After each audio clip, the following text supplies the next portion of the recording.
What he came up with was that there were three appeals that we needed to achieve. We needed to appeal to three different parts or arguments or motivations. A psychologist calls them the three motivational appeals now. That if we achieve those three, we can persuade. And they're broken down into ethos, pathos, and logos. It's time to get inside your own head. Begin with the psychology behind your behaviors and fuse it with an acute understanding of self-awareness, emotion, storytelling, body language, and more. Then look at it all through the lens of the latest neuroscience research, broken down to its most digestible form. And you've arrived. Enhanced messaging, deeper connection, heightened influence, and a greater impact on the world. Welcome to the neuroside of influence and leadership with Rene Rodriguez.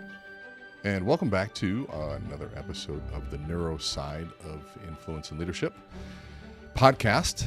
And today we're going to talk about something that if you've ever been to any one of my courses around Amplifii, if you are reading the book or have gotten the book, you know that Aristotle's rhetorical triangle is kind of at a centerpiece of our conversation.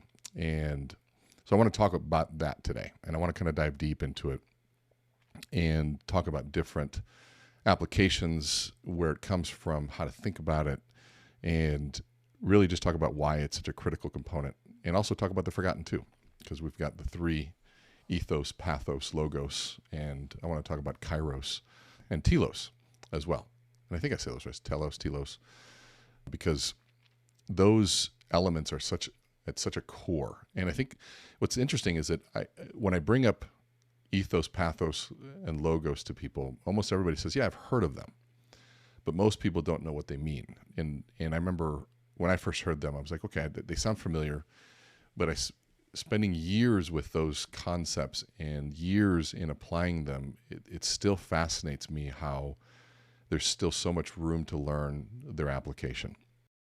And the concept behind them kind of goes back to this. So Aristotle was the first person to talk about argumentative thought 2,000 years ago.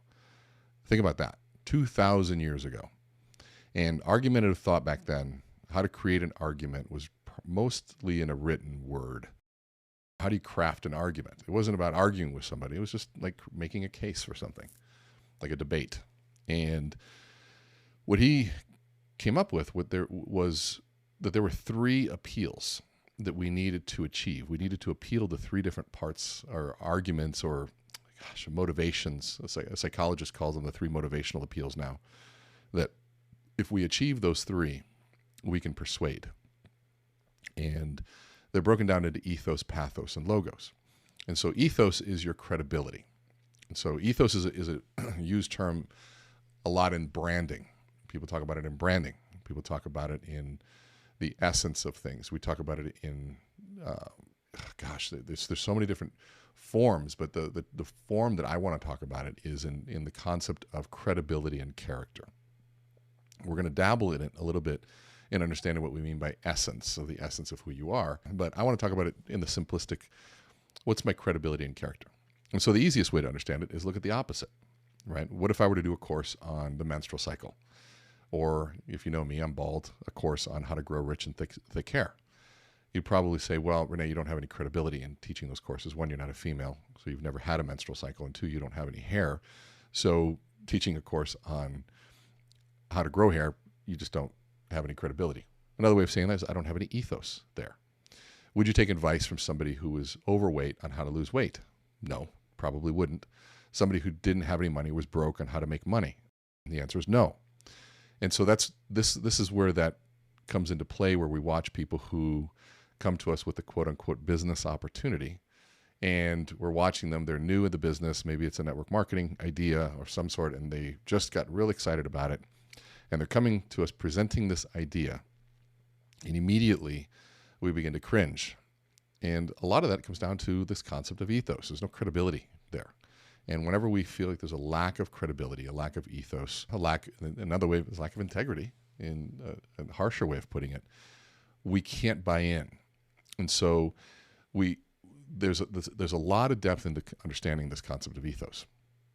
When we talk to our clients coming into understanding influence, we begin by how do we establish and build this foundation of ethos? What's your lane? Who are you? Where are you most credible? And a lot of people struggle in the beginning if they don't have any business experience, or maybe they're coming right out of school, or maybe they failed at something and their ethos took a hit, or maybe they had some sort of issue in the marketplace. But the ethos piece is one of the places that I like to begin. And so what's interesting is that ethos and pathos happen in two ways. One of them is through content, and the other way is through delivery. And so we're going to break that down a little bit too. And so let's talk about ethos for a minute on how do you create ethos. Who has ethos? Well, doctors. One of the reasons why we trust doctors is because they went through the schooling and the training and the credible ways to be certified to give advice in certain areas, and that they have ethos in that. And so the title of doctor, for most people, is a credible source and a place of ethos. Now, there are some people that don't trust doctors, and so they don't see them as having ethos, which is another interesting concept that we're going to talk about too, is who owns your ethos. And so, yeah, we're going to come back to that. But so doctors typically have ethos. And so let's say, how do I grow my ethos? So writing a book, writing an article. This is one of the reasons why we push people to get on stage, because being on stage, there's something magical that happens of instant credibility. Now, whether you maintain that credibility after you start speaking that's the second part of it. But the one that you've been chosen to be on stage, there's a pre-selection sort of component dynamic there that says that you've been selected. Of all the choices we have in the world, there's a group of people that had the resources and had the income to choose and the means to choose, and they selected you. Therefore, you must be bringing value. Therefore, you must be credible. And there's the ethos. Now, if you go on stage and you're no good, then you lose your ethos, which goes back to the question of who owns your ethos. And here's a hint. It's not you. We don't own our ethos. Our audience does. And think about it. A lot of people, when we first talk about it, they think, well, I own my ethos. I'm in control of it. You're not. Because if you've ever seen somebody that you're excited to see speak and they have ethos with you, but then they bomb or they're arrogant or you don't like them, you just pull the ethos back and say, wow, that was terrible. And maybe you write a bad review, killing their ethos. And so it's critical to understand that, especially as you're entering this world of wanting to be more influential, to hold on to the fact that you don't own your ethos. And that's really important because it does several things. Once people understand the power of growing ethos, it becomes, what I tell people, some people, is it can become addicting because it is a source of power. When you see that you can say things and people listen, it can be reinforcing. It can feel good. But you cannot lose sight of the fact that it is a privilege that your audience is giving you. And it is a great way to keep yourself in check, to remind yourself this is not something you own. This is something you have to continually earn. There's a great quote out there that says that, success is rented and rent's due every day. Well, it's kind of the same thing with ethos, I think. It's rented and you have to pay the rent every day. You have to continually earn it. And the moment we get complacent with our ethos is the moment we start to lose it. But then there's another really cool thing too, where the moment you have it, it's a great opportunity to give it back to those that gave it to you, creating space for others to shine. There's another whole lesson in influence and leadership is not just about what we say, but how do you create a space for others to shine, which further grows your ethos, by the way. It's another way of being more credible, not just saying, okay, Rene or whoever the leader has all the right words, but wow, when this such and such leader's around, we all feel better. We all seem to communicate better. We all seem to feel more successful. Well, that's a leader that has given back and created a space for others to feel successful, giving back the ethos. And so it becomes a self-perpetuating thing when you sort of accept that. So ethos is, I think, one of the most important things. You go into the world of the influencer, right? The social media influencer. They're all in the search for ethos and credibility through likes and vanity metrics and the blue check mark and buying followers. And in the past, it was sort of this cool thing. Could you swipe up and now everybody gets the link. And so that took that away. And, how many followers do you have and how much influence do you have on social media? And, oh, man, I mean, it's fascinating for me to watch this process sort of unfold where people have decided to be an influencer when they haven't, quote unquote, done anything yet.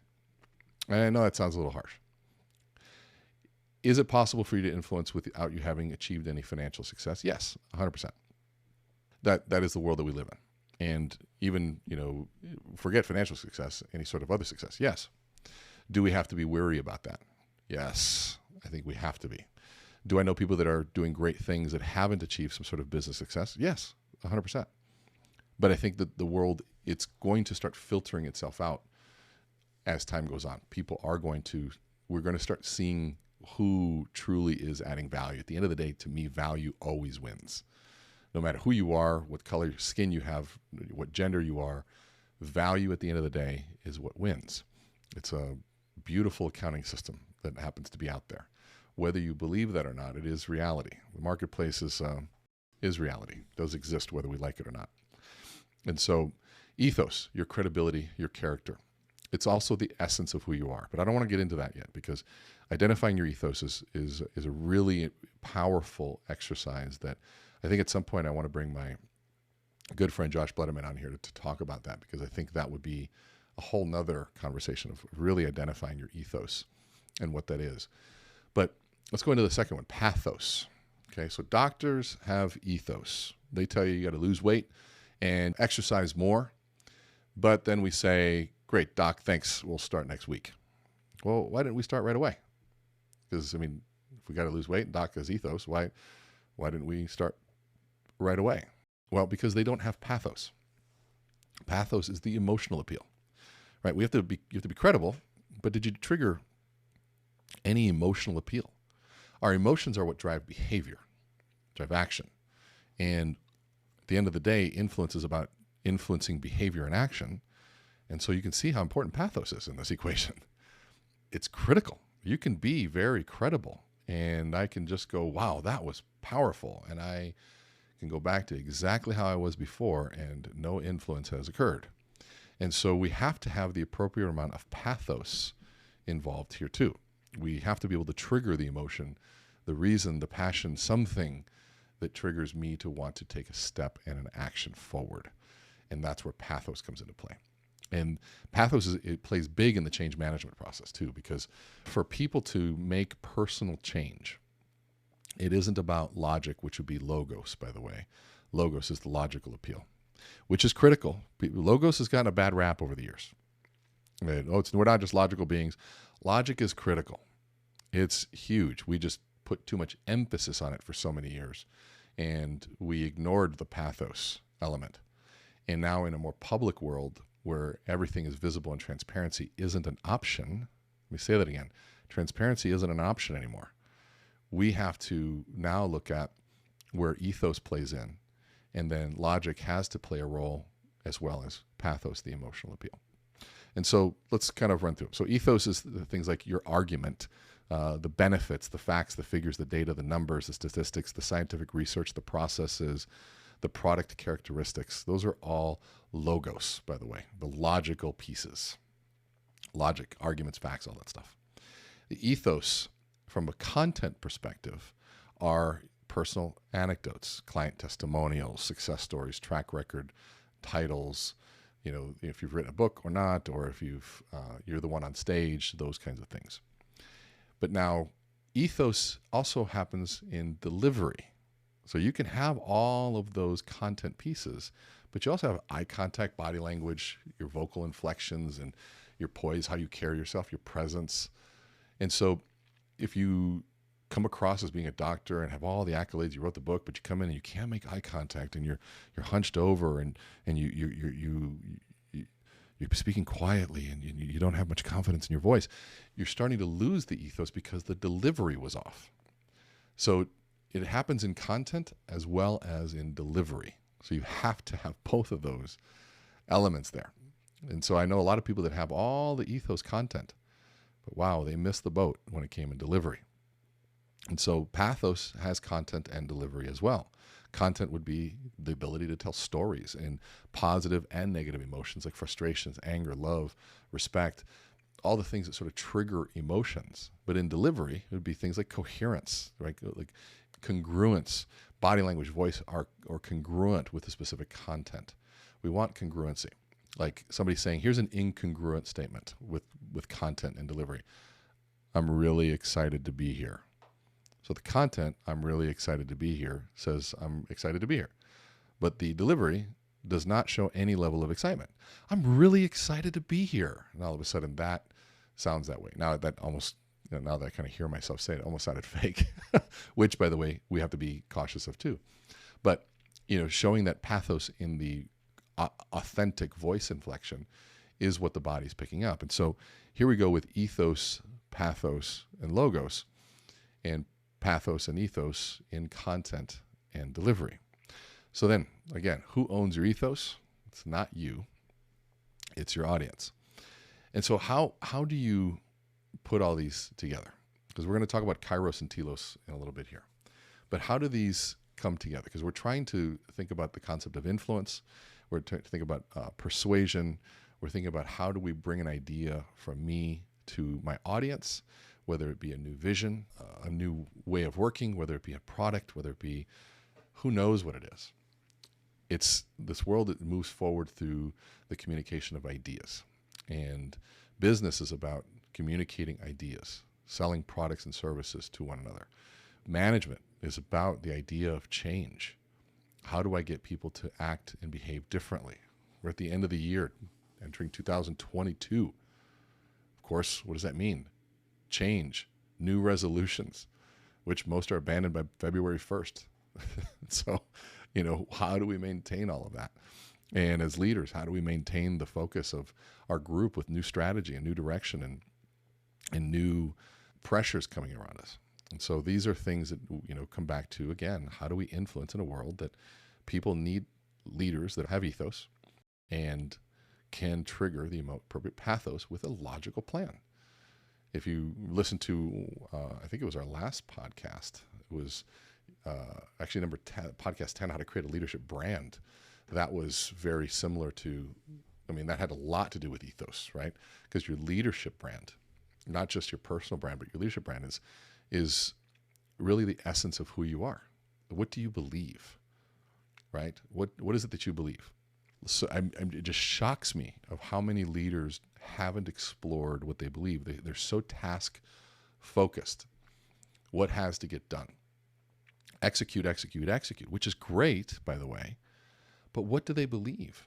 Because the people if we've got talent issues and people that have choices of where they work, and you're trying to maintain and retain talent, and all you're thinking about are tasks, you're going to miss people because you haven't connected. People are going to connect with the belief system. They're going to, because that's where the belief system is a reflection of values, and the values are where the connection happens. People join churches not because of the tasks. They join churches because of the underlying belief systems that are aligned and connected to values. And then because those values are connected, the tasks bring me closer to those values. They're the manifestation of those values. And it's no different in business. What does the business believe? What does my leader believe? And then do those tasks bring me closer to those beliefs? Because now I have a sense of purpose.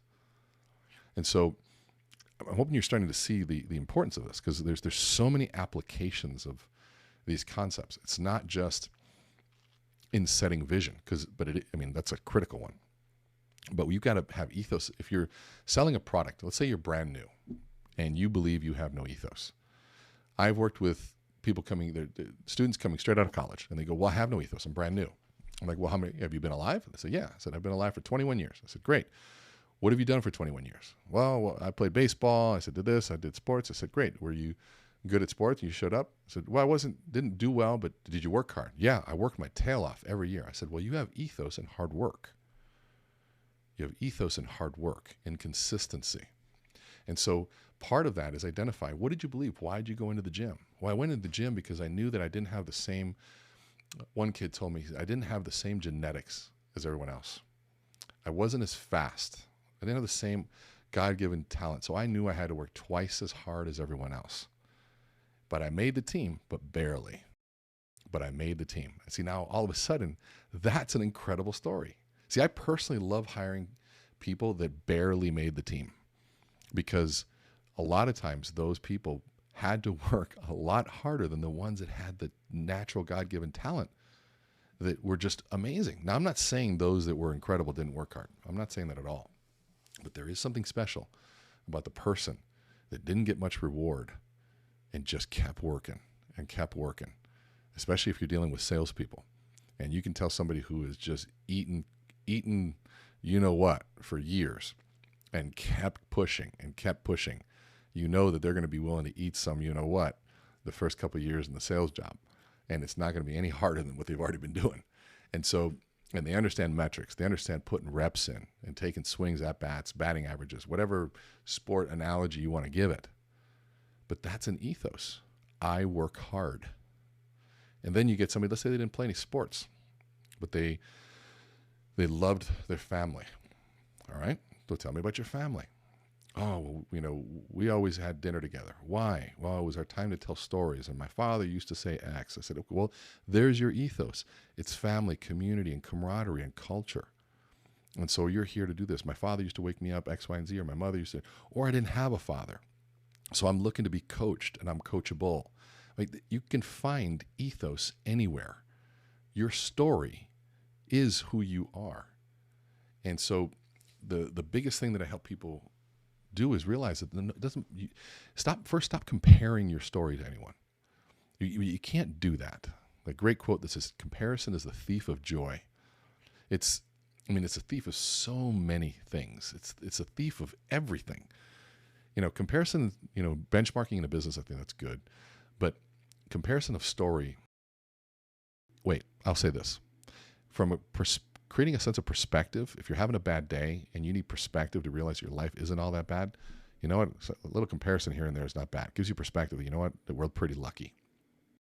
But when you're trying to compare yourself to other people's highlight reel, when you're looking at your worst day, that doesn't do any good.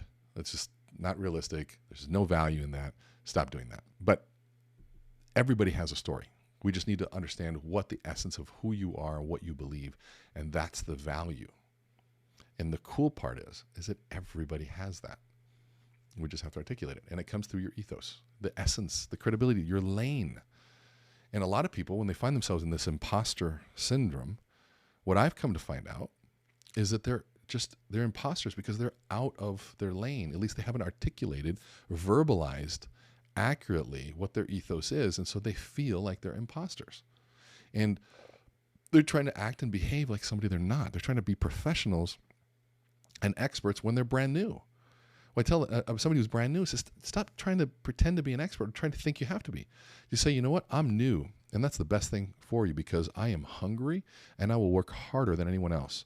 I may not have the answers, but I got a team that does, and I will find it faster than anyone else. So you tell me what you need, and I'm on your team. And all of a sudden, I'm like, hey, any entrepreneur loves a hardworking person that's going to go after it. And so there's a way to find and to frame, when we're talking about framing, all of those elements because there is value in it. But you got the authenticity is the most important piece. What is the value of being new? What's the value of being seasoned? What's the value of, I worked with Kimberly, who brand new in the business, who was a chef for 25, 30 years, felt like she had to start over. No, she was a chef. What are you talking about? Bring 25, 30 years of putting ingredients together and running service kitchen. Now she's putting ingredients for service in her field. That's value, but just had to make the connections there. The rest is details. It's just some know-how and some product knowledge. But learning how to deal with people, learning how to listen, those are skill sets that don't go away. And so helping people get those connections. You gotta make sure you start seeing the connections of what your ethos is and where it is. Now, if you feel lost, then you got to start saying, well, what do I like? What am I good at? What have I been doing? And if you say, well, I've been doing nothing, well, then I can't help you because you're choosing a negative view of what's going on. You're choosing that. And until you choose to see this differently, I'm of no help to you, and most people aren't of any help to you. But you have to choose and opt in to say, okay, I don't know what I'm seeing I'm good at, but I want to try to find it. There's the attitude. You will find what you search for. If you seek, you shall find. I think that was written somewhere. Kind of important. But it's true. We will find what we look for. And so the question is, what are you going to look for? That's the pessimist view, right? The pessimist will find the negative every time. You search for the negative, you'll find it. You also find the positive if you search for it. Everybody has that story. So now, the pathos piece. A lot of my clients come that are brilliant business people, just don't know how to tell a story. A lot of men lack pathos. A lot of successful women have tried to adopt masculine ways of doing business and have let their pathos go. And we have to draw it back out. But when we talk about pathos, is just sometimes having compassion and empathy in the voice, being able to slow down and tell a story, add a smile and a pause to really reflect. But what I've come to find out is that when helping somebody find their pathos is at first helping them reconnect with their story. They have to reconnect with it. And if they can connect with their story, we can connect with their story. If they can't connect with their story, we can't connect with their story. And the hard part about that is, and let's see if you can follow me on this. A lot of the skill, not the skill, the coping tool that a lot of people who have been through hell in their life, which is to get through it, they have a short memory around adversity. They don't dwell on it. That is a good skill. They have short memory around adversity. Something negative happens, they just, okay, whatever, and they move on. They don't dwell on it. Now, that's a really good skill. The challenge is when they're trying to recall how they got somewhere, they don't recall the negative. They only recall the positive, which isn't truthful. Oh, yeah, everything's great. We put our mind to it. We just accomplished what we wanted. Well, they forgot about the 6 times they failed, the 2 times they went bankrupt, the time that they almost lost their family, and the X, Y, and X, Y, and X, Y, and Z, right? And they're like, and I remind them of, they go, I'm like, oh, so everything was super easy? Like, and they smile like, no. I'm like, then why'd you tell me a story as if everything was perfect? And they kind of just have this look of like, I don't know. I'm like, well, here's the thing. We have to go back and share the struggle. But again, the trait of a very successful person is they have a very short memory span, or memory around those negative, adverse moments. And so it is a difficult task to go back and revisit those pieces that create the pathos. The pathos is the emotional side. And then what ends up happening, this is where it's difficult, is that when you go back and revisit the difficult times of something you have repressed or pushed away for so long, guess what? It gets emotional. It's difficult. Some people cry, and some people don't want to do that in front of people. But you know what? Here's the thing. It's 2022. Crying's okay. Yeah. It's actually needed. And if you haven't figured that out, I don't know what century you live in, but crying is an okay thing. And the world needs a little compassion. Men do cry, and crying is a strength if you haven't figured that out. Empathy is a superpower. Okay, so if this is news to you, then you need to keep listening. Okay, but crying is okay. Now, sobbing at the wrong time, it's just might be the wrong club to pull out. And so that's why you do this work before you're in the actual job. To me, I tell people it's like skipping practice and then showing up for game time to do what you should have practiced, right? You don't use game time for practice. And so you need to learn to tell those stories, explore the difficult times, explore the struggle to develop the pathos in your storytelling ability before it's game time. And so a lot of people will come through Amplify and they'll explore those stories and they're like, God, how do I tell the story without getting so emotional? I go, you do it like you're doing right now. This is game time. This is not game time. This is practice. And so get through it now, let it all out now, so that when it comes time you're in front of your actual audience, you don't have the same level of emotion, but you still have you don't have the same uncontrollable emotion as you do right now. And that's like anything. It takes time and practice, and it takes repetition. So again, and it doesn't always become emotional, but pathos also sometimes is laughter.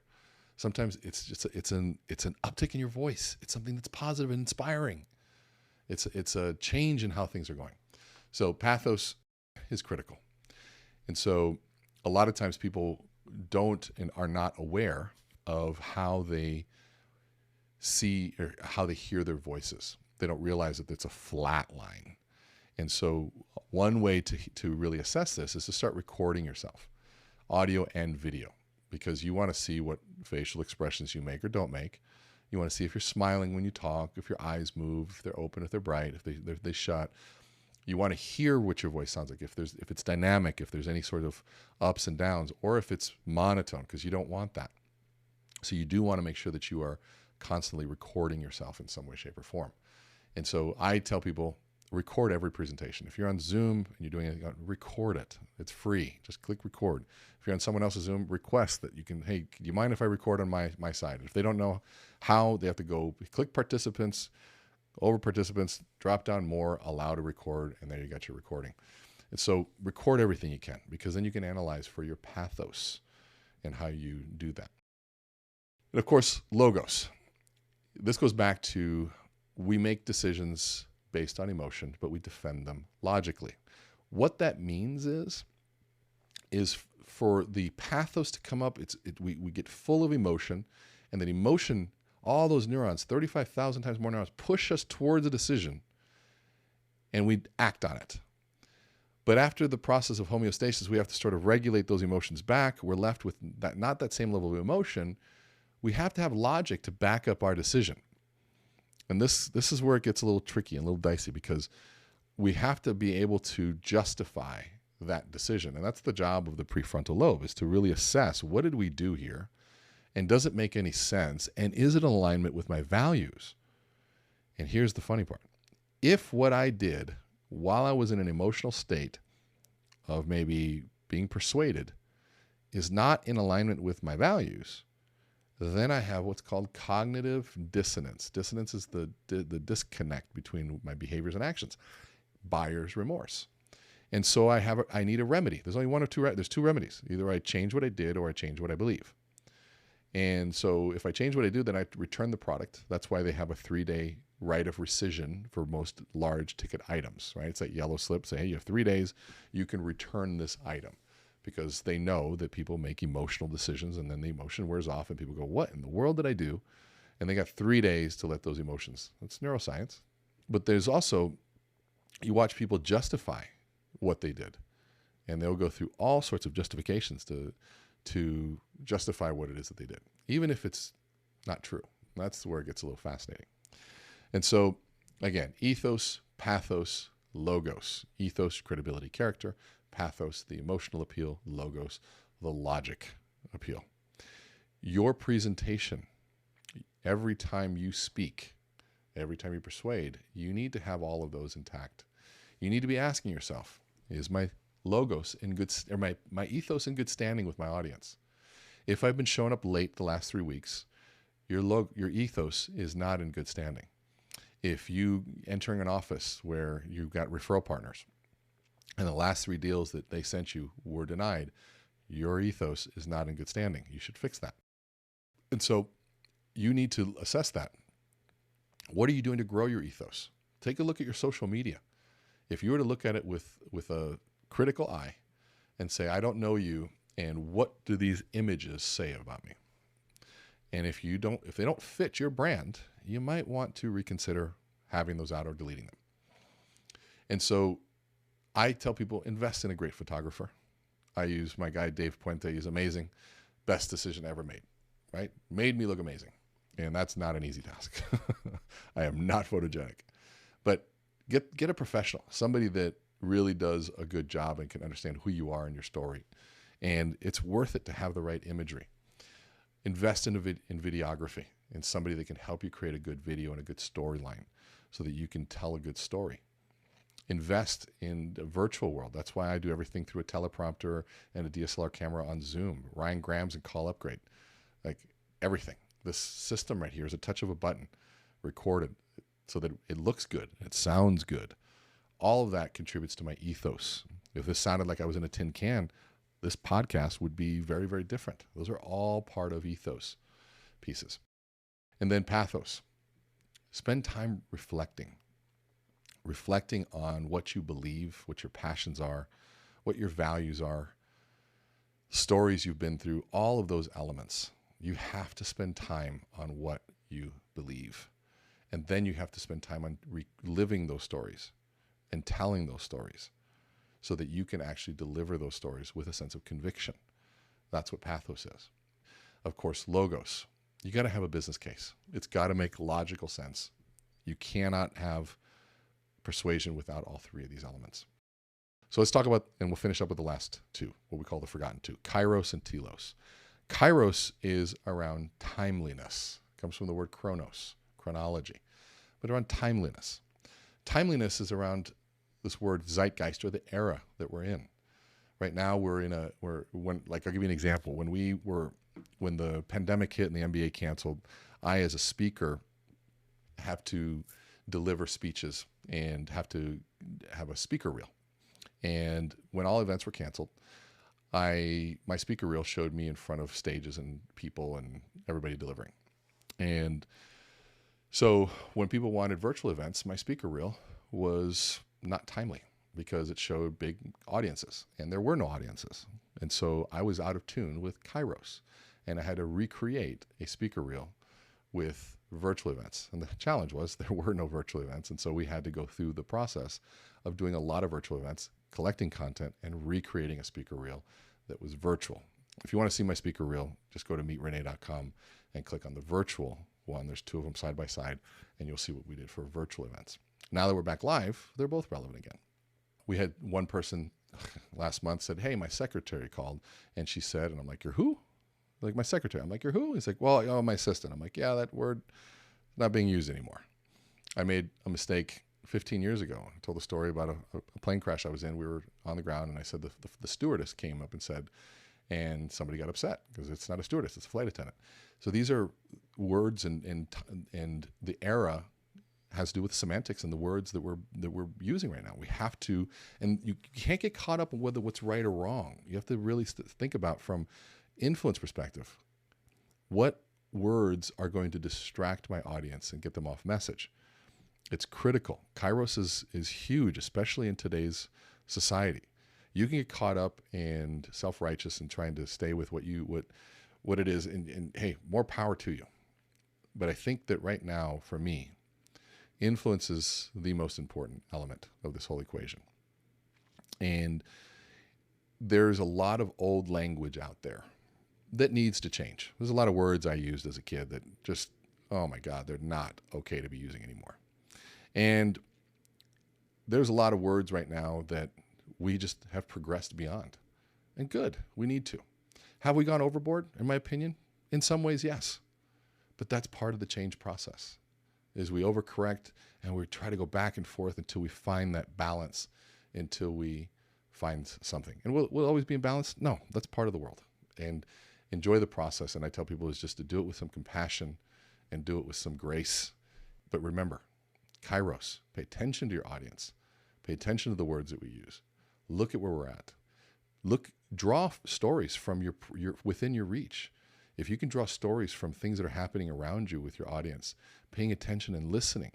I always like to listen to speakers that go before me, because I can draw from examples that they used into my talks, and it becomes very timely. I like to talk to my clients and say, what's happening? What's going on? And before I go on stage, because I can bring that information to my talks. And it makes me very in tune with Kyros of what's happening. One of my first talks when I learned this, I was talking to Liz Claiborne, and I went and purchased a whole Liz Claiborne outfit and was giving my talk in a Liz Claiborne outfit. I was timely, right? It's just little details like that do make a difference. And then Telos, which is quite literally end. It's your purpose. Where are you going with this talk? How are you ending? What's the end goal, your influence objective? If you have lost sight of Telos, you are rambling. So I tell people it's easy to tell when you've lost sight of Telos is because you're rambling.